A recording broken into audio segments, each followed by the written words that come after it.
정보센터에서 임초희였습니다.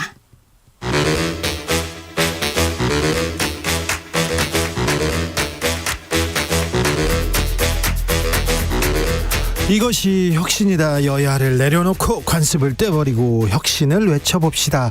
다시 만난 정치 공동 혁신구역. 수요일 주진우 라이브는 정쟁 비무장지대로 변신합니다. 대한민국 발전을 위해서 날선 공방은 환영합니다. 주진우 라이브가 지정했습니다. 여야 혁신위원장 세 분 모셨습니다. 먼저 김용태. 네, 국민의힘 김용태입니다. 류호정. 네, 정의당 류호정입니다. 용혜인. 네, 기본소득당 용혜인입니다. 네. 잘 계시죠? 위기의 신세계 대표 40%를 교체했다. 이명희 회장 칼 뺐다. 이마트 백화점 동시에 사장 물갈이했다. 이렇게 보도가 나왔던데 이 보도는 어떻게 보셨습니까? 류호정? 제가 너무 지금 다른 부분보다 제대로 못 들었습니다. 네네. 신세계 이마트에서 네. 대표이사를 그룹에서 40% 이렇게 바꿨대요. 청년 정치인들은 이거 어떻게 보셨을까? 자, 김용태. 뭐 물갈이론이 총선 정치판에만 있는 게 아니라 네. 기업에도 있나 봅니다. 그런가요? 그래서 CEO라든지 이런 임원분들의 물갈이를 해가지고 네. 글쎄 원인은 저도 뭐 모르겠습니다만 네. 아무래도 뭐 오너나 주주분들이 좀 새로운 이미지를 부각시키려고 했던 건 아닌가 생각되는데. 댓글에 거의 대부분이 아들이 문제예요 이런 얘기를 하더라고요. 멸공하셨잖아요 얘기하시던데 아무튼 책임은 경영자들이 져야 됩니다. 네, 그런 상황입니다. 네. 자, 당황하셨구나. 자, 시대 정원한 조정훈 대표의 국민의힘 입당, 합당 형식으로 추진될 것으로 보이는데요. 어떻게 보셨습니까, 김용태 최고?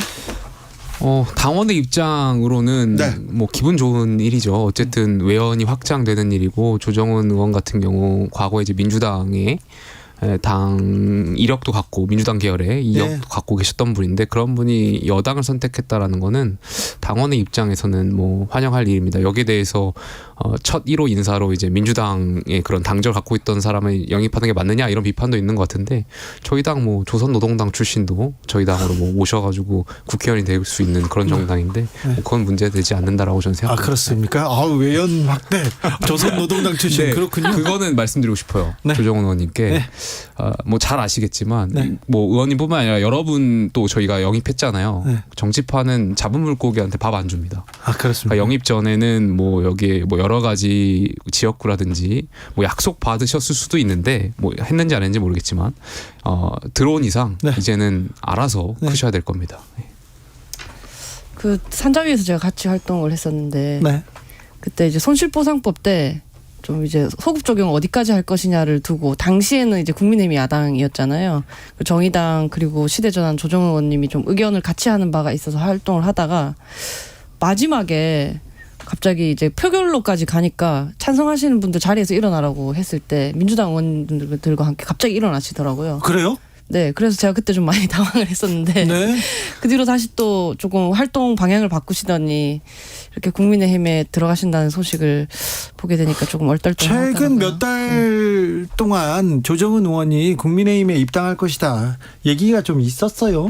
네, 사실 놀랍지는 않은 게 그 몇 달 전부터 이미 이제 각종 유튜브 채널이나 뭐 현수막에서 당 이름을 빼기 시작하셔가지고 뭐 여의도에서는 이미 다 이제 예측하고 있던 상황입니다. 근데 좀 제가 흥미롭게 지켜보는 건 그 중도층 확장 카드로 이제 영입을 했어요, 조정훈 대표를. 근데 이게 기존의 보수 세력마저 분열하게 만들고 있다는 것이 좀 흥미로운 지점이었는데요. 오늘 조선일보 1면이 이 조정훈 의원 영입이었습니다. 그러면서 조선일보가 굉장히 비판적으로 썼더라고요. 네, 무원칙하다, 뭐 시대전환이 아니라 자세전환이다, 뭐 이런 비판을 아주 격렬하게 했어요. 그리고 조선일보의 주필이자 현재 이제 뉴데일리 논설 고문인 류근일 고문이 조정훈 의원의 선택을 옹호를 했고요.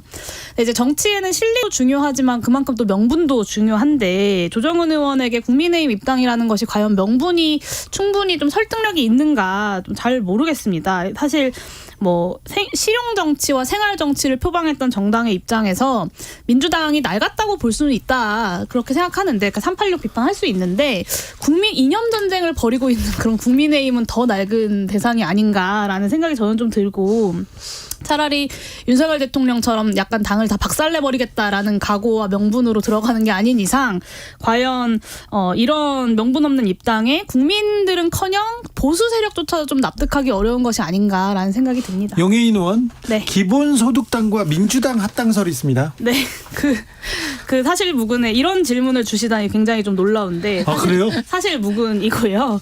네, 굉장히 당혹스럽습니다. 사실 최근에 그 출마 관련 연락을 정말 많이 받았어요. 그렇죠. 그러면서 이제 기본소득당이 이번 주부터 이제 추석을 맞이해서 전국에 현수막을 달고 있는데요. 그러면서 현수막을 많은 분들이 또 보시고 혹시 이 지역에 출마하냐라는 연락들을 많이 주시고 계십니다. 그러면서 이 지역에 꼭 출마하면 내가 꼭 투표하겠다 이런 응원을 해주시는 분들도 계시고요. 이 자리를 빌려서 좀 감사하다는 말씀을 드리고 오히려 칭찬으로 받는군요. 네, 이제 앞으로도 이제 진심을 담은 의정활동 그리고 윤석열 정부와 잘 싸우는 의정활동으로 보답하겠습니다. 근데 합당설과 어떤 특정 지역 출마설 모두 근거가 없긴 하지만 저와 기본소득당에 대한 응원으로 받아들이고 있습니다. 정치가 뭐 앞을 뭐 내다볼 수는 없겠지만 그래도 궁금한 게 지금으로서는 민주당하고 합당을 고민 안 하고 있나요? 네.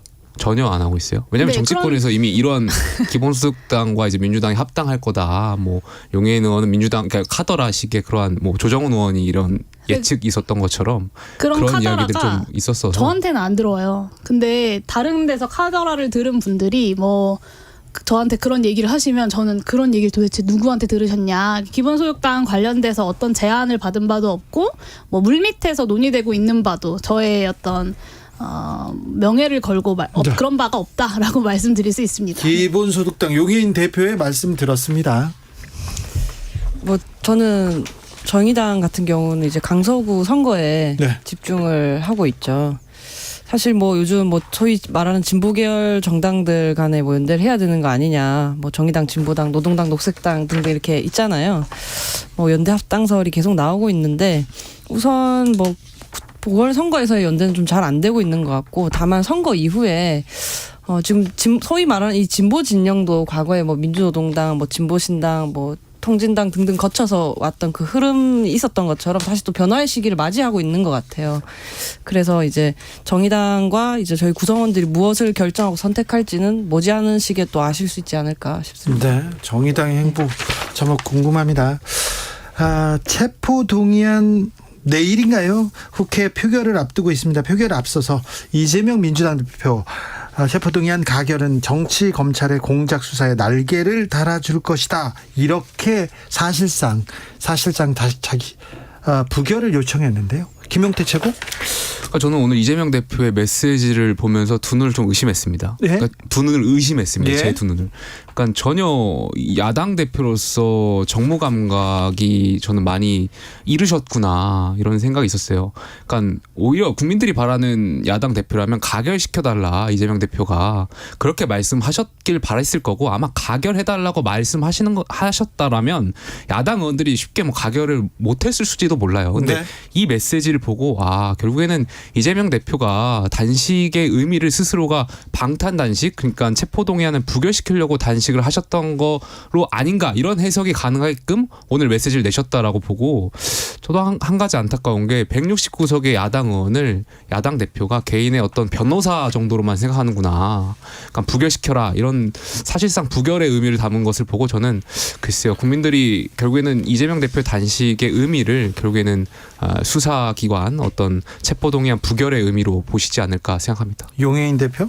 네, 기본적으로 백현동 배임죄 그리고 성남FC 제3자 뇌물죄 적용이 법률적으로 굉장히 좀 황당하다라는 비판이 많이들 있었고 저도 거기에 동의하는 바입니다. 그리고 수차례 그런 논리라면 이제 세수 펑크가 난 상황에서 정부가 책임을 져야 하는데 책임질 방도가 없으니까 이제 어떤 재정 건전성 수치를 만지기 위해서 그 국가 재산들을 헐값에 대기업들에게 팔아 넘기고 있는 그 배임도 함께 수사해야 된다라는 말씀을 드린 적이 있는데요. 그러니까 검찰이 정치적 의도가 없이 법률에 따라 업무를 수행한다면 사실은 마땅히 이루어져야 할 일입니다. 근데 그런 기색은 보이지 않죠. 그러니까 이 수사가 명백하게 표적 수사이고 기획 수사라고 말하지 않을 방도가 없다. 그렇기 때문에 정치에 직접적으로 개입하고 정치질하는 검찰 역시 국정쇄신의 대상이다라는 말씀을 드릴 수밖에 없고, 그리고 또 이 부분을 좀 지적하고 싶어요. 사실 오늘 이제 본회의에서 체포동의안이 보고가 되고 네. 국회 의안 검색 시스템에 이제 그 체포동의안이 올라왔습니다. 본회의에 보고가 된 다음에 올라오거든요. 근데 국회의원인 저도 그 체포동의안을 받아보기 전에 이미 조선일보, 중앙일보, 동아일보 같은 곳에서 거의 모든 언론이 지금 나왔어요. 단독으로 뭐 영장이 150장에 달한다더라, 뭐 무슨 말이 있다더라, 이런 보도들이 다 나왔어요.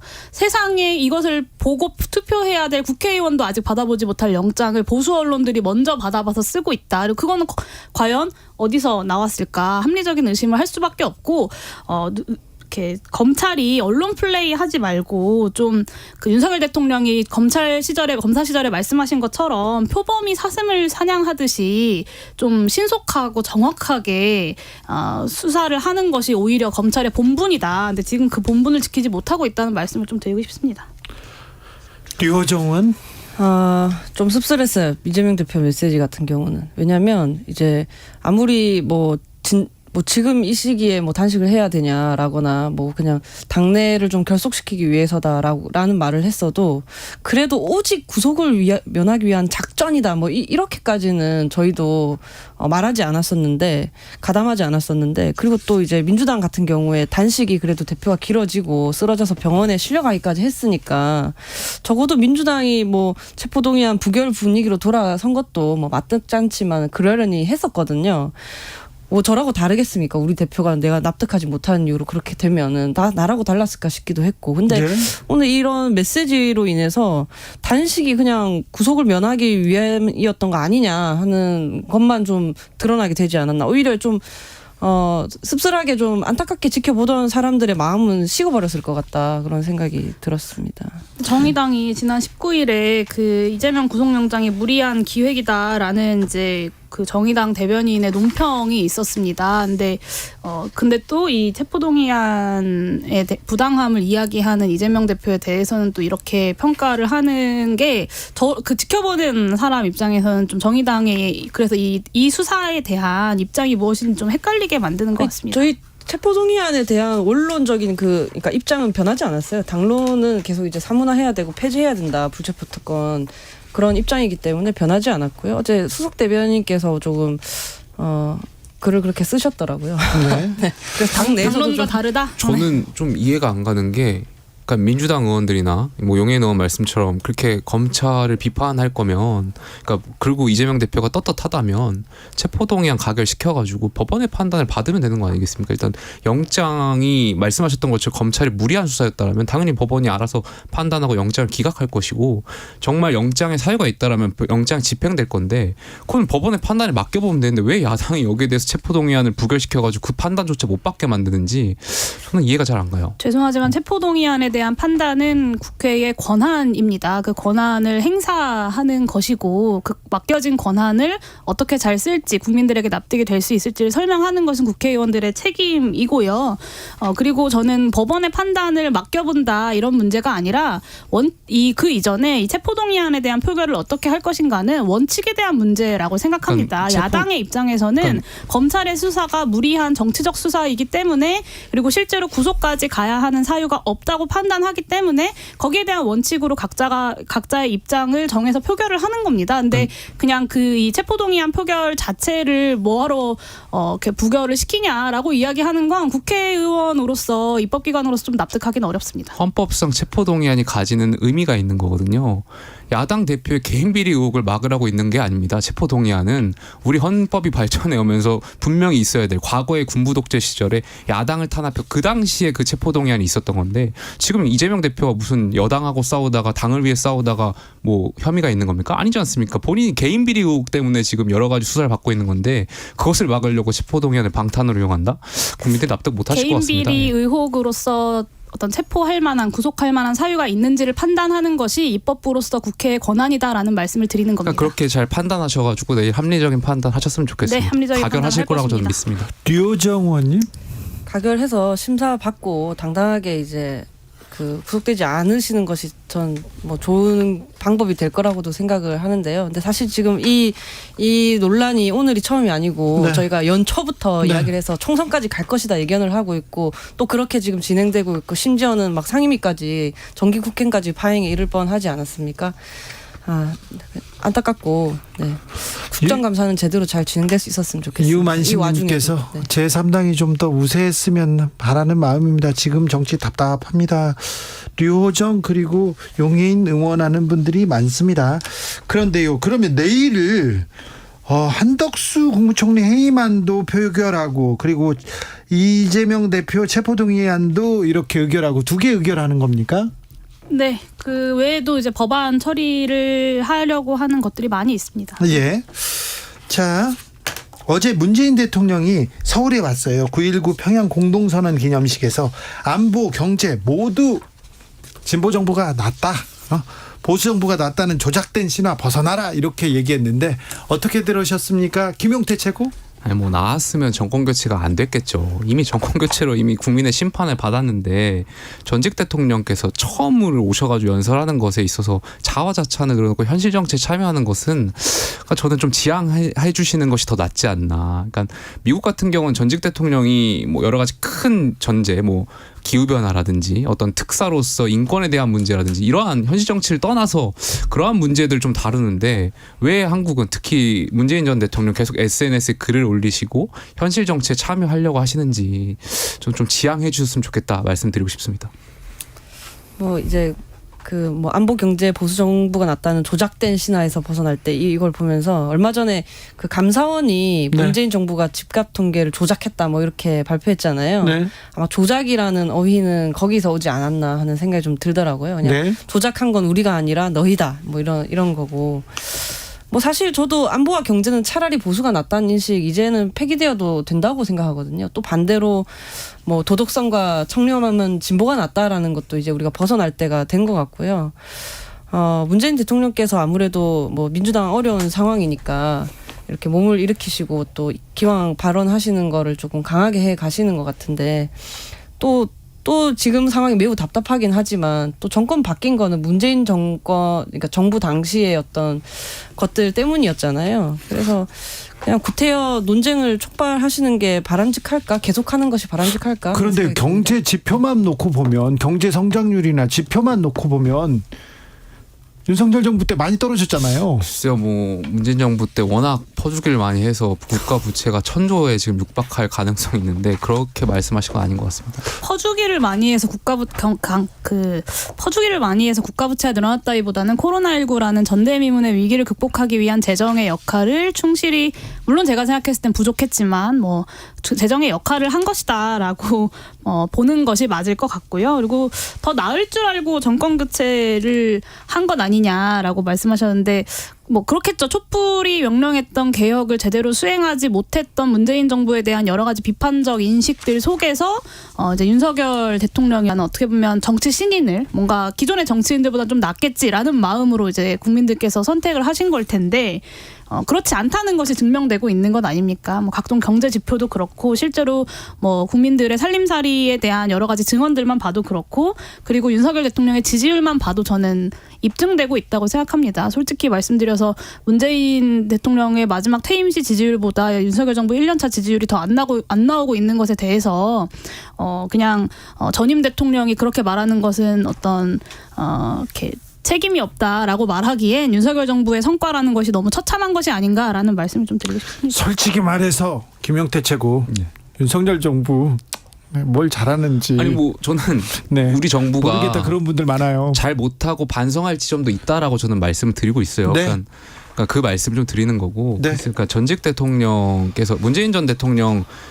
지금 남북이 대결 구도고 북러의 어떤 그런 환경 속에서 그러니까 문재인 전 대통령 중국이라든지 북한의 네트워크 있으시잖아요. 그러니까 이런 걸 잘 활용해서 네. 대결 구도에도 물밑에서 협상이 있어야 되니까 그러한 쪽에 좀 활용을 하시면 좋지 않을까 생각 네. 좀 드리고 싶습니다. 짧게 물어보겠습니다. 문재인 전 대통령이 이재명 단식 중에 이재명 대표 가서 손잡아주는 장면은 어떻게 보셨습니까? 류호정 의원님. 아니 이제 단식을 그만해야 되잖아요. 네. 사실 그 이제 체포 동의안 부결이 전 뭐 사실은 그것이 이제 계기가 되겠지만 형식적으로는 문재인 대통령의 어떤 만류 이런 게 어쨌든 출구가 될 거라고 저는 보고 있고요. 그래도 누군가는 가서 단식을 멈추게 해야죠. 그래서 네. 몸 추스르고 정기국회 해야죠. 네. 네. 저는 뭐 특별한 의미라기보다 아무래도 전직 대통령이고 여기에 대해서 현 당대표가 지금 단식을 하고 있으니까 당연히 가가지고 위로하는 것은 충분히 할 수 있는 행동이다 봅니다. 네, 일단 단식의 목적이라는 것이 이제 그 구체적으로는 현재 윤석열 정부의 국정 쇄신이었죠. 근데 윤석열 정부가 국정 기조를 바꿔라 그랬죠. 여전히 불통으로 일관하고 있는 지금 단식이 소기의 목적을 이뤘다라고 보긴 좀 어려운 측면이 있습니다. 그런 면에서 단식이 이제 병원에서도 계속해서 이어지고 있는 것이 아닌가라는 생각이 들고요. 이 다수 야당이 한덕수 국무총리 해임 건의안으로 이제 힘을 모으고 있는데 윤석열 정부의 국정 운영을 비판하고 쇄신을 요구하는 목소리들도 앞으로 점점 더 커질 것이라고 예측합니다. 네. 내일 노란봉투법도 통과됩니까 국회에서? 통과되겠지만 또 이제 거부권을 행사를 하겠죠. 그런 점이 굉장히 안타까워요. 이 법이 이제 누군가의 또 목숨으로 쌓아올린 법안이기도 한데 이런 식으로 이렇게 허망하게 흩어져 버리는 것이 참 안타깝습니다. 자, 지금 이균용 대법원장 후보자 인사청문회가 진행 중입니다. 어제 오늘 이틀간 진행 중이고요. 그리고 지금 신원식, 김행 그리고 유인촌 장관 지명자들 논란 계속되고 있는데 어찌 청문회 보고 계신지 먼저 이균용 후보자 청문회 어떻게 보시고 계십니까? 사실 이 법관들에 대한 평가가 굉장히 부담스러워요. 네. 패널로서 이렇게 법관 평가하는 게 좀 부담스러운데 어제 이균용 후보자의 그 재산과 관련해서 이제 해명을 보면 국민들께서 보시기에 좀 안타까운 부분들이 많죠. 아무래도 정치인이나 일반 공무원보다도 법관들에 대해서 공직자 윤리적 관점이 더 엄격하게 보는 것이 현실이고 네. 그럼에도 불구하고 이제 법관으로 재직하면서 이익을 쫓았다라는 점, 그 점은 아마 국민들께서 좋은 점수를 드리긴 어려울 것 같다.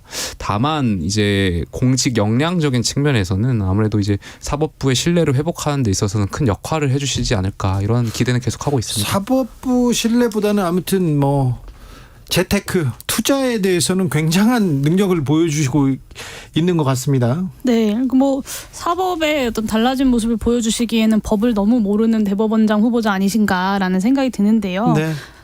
그 재산신고 누락도 몰랐다. 생활비 지원받던 딸의 편법 증거 문제도 모른다. 위안부 문제도 모른다. 대법관 후보자가 몰랐다는 변명으로만 일관을 하고 있는 청문회가 참 황당하다라는 네. 생각이 들었고요. 이 법정에서도 모른다고 해서 있던 죄가 없어지는 건 아니지 않습니까? 그리고 아마 이균용 후보자가 누구보다 그걸 더 잘 아실 텐데 자신과 성범죄자들에게는 너그럽고 국민들에게는 엄격한 이 이균용 후보자가 스스로 대법원장으로서의 자격이 없다라는 것을 좀 만천하에 입증한 인사청문회였다고 평가합니다. 아니 김남국 의원 코인이긴 하지만 그 재산신고 누락했을 때 그렇게 많은 사람들이 화를 내는 걸 보면서 아무 생각도 안 들으셨을까요? 이번에 재산신고할 때 좀 더 꼼꼼히 체크했어야 되는 거 아닐까요? 저는 이 법관윤리에 너무 무심한 거 아닌가 하는 생각이 좀 들었고 회피와 이 우기기로 일관하는 것 하면 이번에 이제 그 성범죄 관련 재판들도 전수조사해봤더니 전 좀 문제 있다고 생각을 했거든요. 성범죄에 대한 처벌이 제대로 이루어질까 하는 생각이 좀 강하게 들었습니다. 네. 아무튼 재산이 늘었는데 신고 대상인지 몰랐다. 증여세를 냈어요. 그런데도 신고 대상인지 몰랐다 이렇게 얘기하는데 이걸 법을 몰랐다고 하고 그냥 넘어가도 되는 건지 대법원장 몰랐다고 후보자께서 되는 게 아니라는 것은 본인이 제일 잘 아실 거 아니에요. 그럴까요? 대법원장이 법을 모른다고 해명을 하는 게 말이 됩니까? 그러니까 그렇게 만약에 제가 재판 받으러 가가지고 몰랐어요. 그럼 막 혼내셨을 거예요. 네. 저라면 창피해서라도 그 자리에서 사퇴했을 것 같습니다. 신원식 국방부 장관 후보자 이분은 이한용을 막 이렇게 어쩔 수 없다고 이렇게 얘기하시고요. 그리고 여러 이분의 그 막말 논란은 계속 이어지고 있습니다. 절대 부적격이고 너무 창피해요. 그리고 요즘 너무 막말 논란이 이어져서 누가 무슨 막말을 했는지 뭐 이렇게 잘 이어 붙여놔야 기억을 할 수 있을 것 같은데 그 중에서도 좀 독보적이라는 그죠? 독보적이시고 네. 아직 끝이 아닐지도 모른다라는 게 보이는 것 같아서 정말 청심환이 필요한 게 아닌가. 어떻게 이런 분을 청심환이 국방부 장관에 임명하겠다는 생각 자체를 할 수가 있는지 이분은 정말 임명을 막아야 할 분이다. 그렇게 생각합니다. 네. 예비역 장교 출신 김용태. 뭐 이완용에 대해서 어쩔 수 없었다는 측면에 제가 이게 전후 맥락을 잘 모르겠어가지고 일단 부적절한 말씀이셨던 것 같고 신원식 후보자 같은 경우는 과거에 이제 장관 지명되기 이전에 국회의원 되기 전에 과격한 발언을 하셔가지고 국민의 눈살을 찌푸린 적이 있기 때문에 네.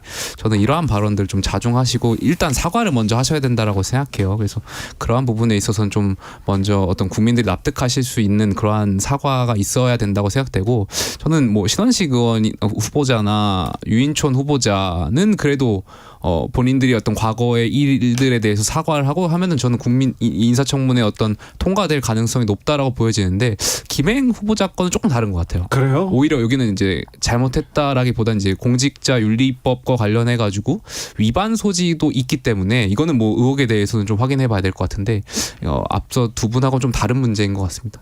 저는 이런 분이 국방부 장관 자리에 갔는데 만약에 우리나라가 어떤 안 좋은 상황에 처했다, 국가 위기 상황에 처했다라고 했을 때 어떤 판단을 하실지 이런 국방부 장관 후보자가 쿠데타를 옹호합니다. 네, 정말 위험한 인사라고 보고요. 사실은 뭐 그 개각을 할 때 뭐 한 4-5명, 3-4명 임명을 하면 그중에서 한두 명은 낙마하고 뭐 다른 사람들은 조금 부족하더라도 야당이 막 합의해주고 주고받고 이렇게 되겠지라고 이제 보통 많은 분들이 이제 시나리오를 생각하시는데 야당의 입장에서 정말 단 한 명도 버릴 사람이 없어요. 정말 버릴 사람이 없다뇨? 단 한 명도 이렇게 받아줄 수 있는 사람이 없어요. 그래요? 그러니까 좀 부족하지만 우리가 그래도 뭐 이 정도는 좀 뭐 양해해줄 수 있지라고 볼 수 있는 사람이 단 한 명도 없습니다. 신원식 국방부 장관 도 마찬가지고 유인촌 장관 후보자 그리고 김행 후보자도 마찬가지고요. 이 정도면 신원식 후보를 추천했다고 스스로 얘기했던 김기현 대표도 아차 싶은 마음이 들지 않을까 싶습니다. 저는 뭐 대한제국은 일본과의 국력 차이가 너무 현저해서 독립을 유지하기 어려웠다. 이완용은 어쩔 수 없는 측면이 있었다. 이게 국방부 장관 후보자가 지닌 역사 인식이라는 게 굉장히 참담합니다. 김행 후보자도 좀 문제가 많다는 거 하나 더 짚고 싶은데요. 네. 그 위키투리 유튜브 방송에서 나와서 한 말인데 낙태가 금지된 필리핀에서는 한국인 남자들이 필리핀 여자를 취하고 도망쳐도 코피노를 다 낳는다. 너무 가난하거나 강간을 당해 임신을 원치 않을 경우에도 우리 모두가 부드럽게 받아들일 수 있는 관용이 있으면 여자가 어떻게든 아이를 키울 수 있다고 생각한다.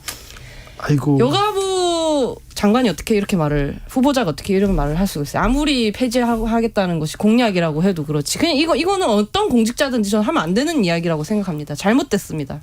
공직자가 아니더라도요. 이런 얘기를 하시면 안 되죠. 근데 좀 지난 이야기이긴 한데 저는 그러니까 도어 스태핑을 중단하셨잖아요. 자신에 대한 의혹 제기를 가짜 뉴스라고 치부하면서 도어 스태핑을 중단하셨어요. 그러니까 이 장관 후보자에 대한 검증을 할 수 있는 건 과거의 발언들을 자꾸 꺼낼 수밖에 없는 거거든요. 그래서 그 김행 후보자가 이런 비판에 대해서 뭔가 항변하고 싶으시다면 숨지 마시고 언론 앞에 나와서 그리고 청문회장에 나와서 해명할 건 해명하시고 사과할 건 사과하시고 인정할 건 인정하시고 장관으로서 부적격하다면 사퇴하시는 것이 바람직한 해결 방안이다라는 말씀을 좀 드리겠습니다. 속보 말씀드립니다. 내일까지 부산, 대구, 울산, 강원, 충북, 충남, 전북, 전남, 경북, 경남 지역에 많은 비 예보되어 있습니다. 산사태 위험 높으니 산 근처 야외 활동은 자제해 주시기 바랍니다. 오늘 오후 5시 20분 기준으로 공주시, 세종특별자치시에 호우경보 발효됐습니다. 각별히 주의하시기 바랍니다. 대통령은 지금 유엔 총회 참석차 지금 미국 뉴욕에 가 있습니다. 그래서 최단 기간에 최다 회담으로 기네스북에 오르겠다 이런 또 포부를 이렇게 밝히셨는데요. 대통령의 외교 행보는 어떻게 보십니까? 지금 뭐 여러 가지로 대외적인 상황이 북러가 이제 무기 거래를 의심할 만한 정황들이 나오고 있는 상황이고 대한민국 한반도의 안보가 위협받고 있는 상황이기 때문에 저는 나가셔가지고 어떤 한미일의 그런 안보 협력이나 이런 부분을 더 공고히 하실 필요도 있다라고 생각되고 또 부산 엑스포 유치와 관련해서도 또 여러 다자 회담 다양한 국가들을 만나셔가지고 좀 유치에 긍정적인 효과를 이루는데 대통령으로서 역할을 좀 하고 계신 것 아닌가 생각됩니다. 이제 대통령실 경우에 출국하기 전부터 뭐 역대 어느 대통령도 시도하지 않은 총력 외교를 보여주겠다 하셨고 네. 그전 인터뷰를 보면 이제 대략적으로 연설을 어떤 식으로 하실지가 예상이 됐는데 뭐 북한과 러시아 간 군사 협력에 대해서 강력한 경고를 하고 중국의 역할을 뭐 촉구하는 그런 방향으로 하시겠죠. 근데 저는 조금 우려스러운 게 중국을 또 너무 자극하지는 않았으면 좋겠어요. 왜냐하면 네. 중국이 너무 좋아서가 아니라 올해 대중 무역 적자가 이제 16조에 육박한다는데 이런 게 굉장히 불안한 거거든요. 아무리 이념이 중요하다고 해도 결국 외교로 우리가 먹고 사는 문제, 외교에 먹고 사는 문제가 있음을 절대 잊지 않으셨으면 좋겠다. 네, 저는 기네스북 운운하실 시간에 한중 정상회담을 추진하시는 것을 좀 추천드리고 싶습니다. 당부드리고 싶은데요. 사실 30년간 북방 외교의 성과가 물거품이 된 겁니다. 이 한반도 안보에 심각한 위기가 찾아왔고요. 근데 집권 여당의 정책의 의장까지 했었던 성일종 의원은 우리나라도 우크라이나에 살상무기 지원하자 이런 나이브한 말이나 하고 있습니다. 저는 이게 다 윤석열 정부 외교의 처참한 실패라고 보고요. 한미일 안보 협력에만 매달리면서 중국과 러시아를 적대국으로 돌렸기 때문에 발생한 일입니다. 그래서 유엔 총회에서 국제사회의 강경 대응을 주문한다고 해서 이게 실질적인 해결이 될까라는 의문이 있고 지금이라도 본인의 외교적 무능을 좀 반성하시고 한반도 안보 위기를 완화하려는 노력에 적극적으로 나서실 때지 기네스북에 올라간 애 아닌 애를 가지고 막 신나서 하실 일은 아닌 것 같습니다. 네. 저는 중국과의 관계를 좀 개선해야 된다라는 말엔 전 동의해요. 그러니까 저희가 물론 한미일의 안보 협력 굉장히 중요하고요. 그 못지않게 또 중요한 것이 한국의 지리적 특성, 지정학적 특성상 중국과의 관계도 굉장히 중요하기 때문에 여기에서도 신경 쓰는 것이 좀 중요하다라고 생각합니다. 네. 한중일 정상회담 추진한다고 하는데 여기에서도 좀 성과 있었으면 합니다. 한중일 정상회담 말입니다. 김용태, 류호정, 용해인, 류호정, 김용태 감사합니다. 감사합니다. 네, 감사합니다.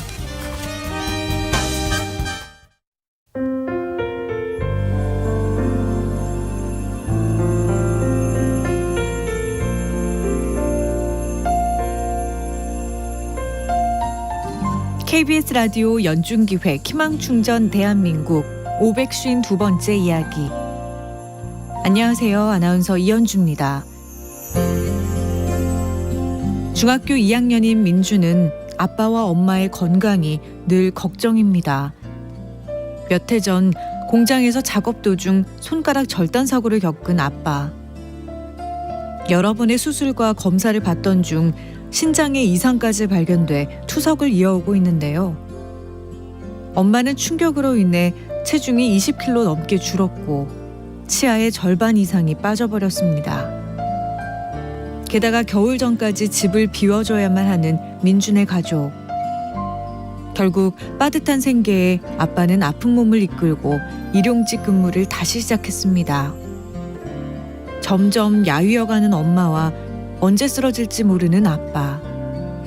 민주의 마음은 하루하루 불안하기만 합니다. 민준의 가족이 좀 더 안정된 삶을 살 수 있도록 여러분이 관심과 사랑을 보내주세요. 여러분의 따뜻한 손길이 희망의 빛이 됩니다.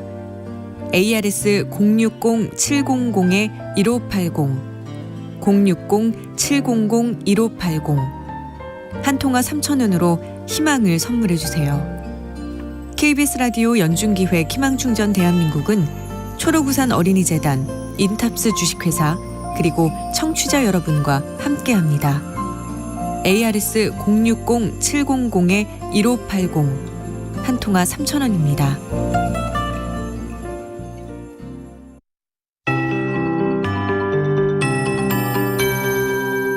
KBS 58분 날씨. 내일까지 전국 대부분 지역으로 비가 오겠습니다. 이번 비는 돌풍, 천둥, 번개를 동반해 강하게 지나다가 내일 새벽에 수도권과 강원 영서, 내일 오전에 강원 영동과 충청권이 먼저 그치겠고요. 내일 오후에는 전라권과 경상권의 비가 대부분 그치겠습니다. 남해안은 내일 밤까지 이어지겠고요. 제주도의 경우는 모레 아침까지 비가 내렸다 그쳤다 계속 반복되겠습니다. 예상 강수량은 서울과 인천, 경기 북부가 가장 적어서 5에서 40mm고요. 그 밖에 전국 대부분이 20에서 80mm로 특히 강원 영동 남부와 대전, 세종, 충남, 제주 산지 많은 곳 100mm 이상, 경상권은 최고 120에서 150mm 이상의 폭우가 예상되는 지역이라 더 주의를 하셔야 되겠습니다. 내일 아침 기온 전국이 16도에서 24도 분포입니다. 서울 24도 등으로 구름이 많이 끼어서 이불 효과를 내면서 아침 기온은 다소 높겠고요.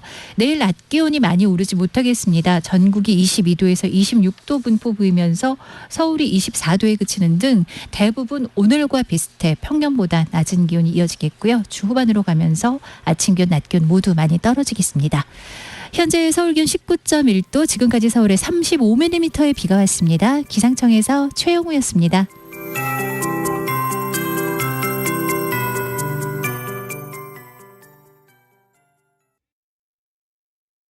정성을 다하는 국민의 방송 KBS가 6시를 알려드립니다. AM 711kHz, FM 97.3MHz, KBS 1라디오입니다. HLKA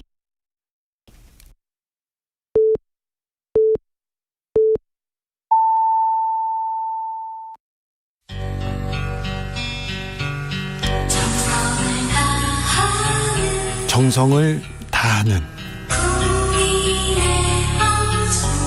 국민의 방송 KBS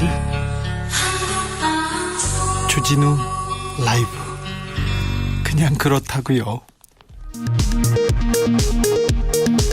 이 시각 라디오 정보센터 뉴스입니다. 더불어민주당 이재명 대표 체포 동의안 표결을 하루 앞둔 오늘 단식 21일째인 이 대표가 입장문을 통해 사실상 부결 투표를 요청했습니다. 체포 동의안은 내일 오후 본회의에서 표결이 이뤄지는데 한덕수 국무총리 해임 건의안과 현직 검사 탄핵 소추안도 함께 표결이 될 것으로 보입니다. 국민의힘 윤재옥 원내대표가 교섭단체 대표연설에서 후퇴한 정치문화와 극단적 대립구조로 우리 사회 위기가 고조되고 있다며 여야 모두 자성하자고 촉구했습니다. 민주당은 정부 여당의 실정을 덮기 위한 자화자찬 연설이었다고 지적했습니다. YTN이 분당 흉기난동 사건 보도 배경화면에 이동관 방송통신위원장 사진을 잘못 사용하는 방송사고를 낸 것과 관련해 경찰이 YTN PD와 편집부장 등에 대해 신청한 압수수색 영장을 검찰이 반려했습니다. 정의기억연대 후원금을 일부 횡령한 혐의 등으로 재판에 넘겨진 무소속 윤미향 의원이 2심에서 징역 1년 6개월에 집행유예 3년을 선고받았습니다. 지금까지 라디오 정보센터 조진주였습니다. To the Batmobile.